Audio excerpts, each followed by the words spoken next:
Bonjour chers parents, je voulais vous parler aujourd'hui brièvement de la collection DGB+, que votre enfant reçoit en ligne.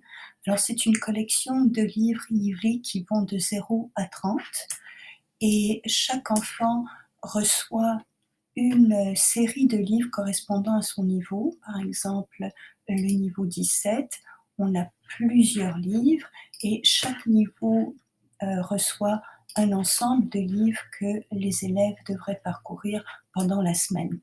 Je voulais vous montrer le tableau de progression que nous avons en cours à l'école et au conseil. Donc, les niveaux 3-4, c'est le niveau d'entrée d'un élève de première année puisqu'il a quelques rudiments en lecture. Et normalement, il devrait couvrir le niveau 10-13 au courant de l'année, ce qui devient son niveau d'entrée en deuxième année. Donc, à chaque année, il y a une progression d'un certain nombre de niveaux, ce qui fait qu'en quatrième année, les enfants ont le niveau 30. Maintenant, très peu d'élèves dans la classe ont le niveau 30 et ceci est normal puisque nous avons beaucoup de familles qui parlent plusieurs langues dans la famille, donc on sait que la progression en lecture ne se fait pas de la même façon. Cependant, c'est un petit peu il faut quand même être conscient que si votre enfant lit au niveau 20, c'est tout de même considéré comme une lecture de troisième année et s'il est en bas de 20, c'est considéré comme une lecture de deuxième année. Donc c'est des points repères qu'on doit garder et la bonne nouvelle, eh bien, c'est que les livres GB+, eh bien, on y a accès toute l'année, mais aussi tout l'été. Donc, si vous n'avez pas eu la chance de pratiquer vraiment toutes les semaines, c'est quelque chose que vous pourrez continuer après le mois de juin.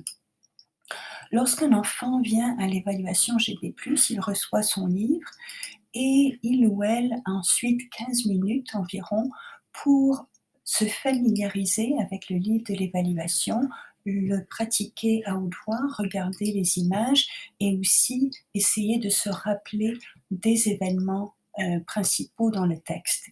L'évaluation comme telle commence après 15 minutes et la première chose que l'on va faire ensemble, c'est le rappel du texte. Donc, si on regarde les attentes du rappel, l'enfant doit relater ou dire quels sont les principaux faits de l'histoire, utiliser les détails dans le livre, utiliser le vocabulaire approprié et le faire avec assurance. Et si tout ça est fait et que tout est coché, c'est un très bon point de départ et ça serait très bien de pratiquer la lecture avec le rappel à la maison. L'évaluation se fait ensuite avec le texte. Donc quand l'enfant lit, moi je coche la fluidité. Donc si on regarde ici, on a une fluidité qui est mot à mot. Je sépare quand l'enfant fait une séparation, une hésitation. Si on regarde ici, bien on a une lecture par groupe de mots et ici on a une lecture qui est vraiment syllabique, syllabe par syllabe. Alors ce qu'on veut pour pouvoir progresser de niveau, c'est pratiquer pour avoir une lecture fluide de groupe de mots.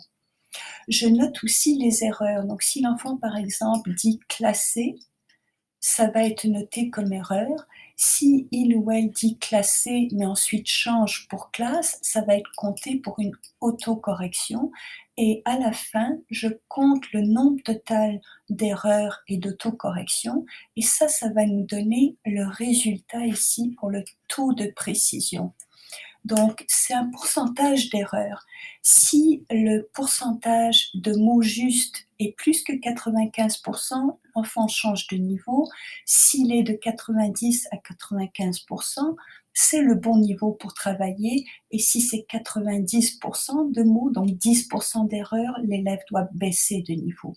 Alors, c'est vraiment un calcul mathématique des erreurs, mais on regarde également les questions de compréhension pour décider si l'enfant comprend bien le texte. Donc c'est la troisième partie de l'évaluation.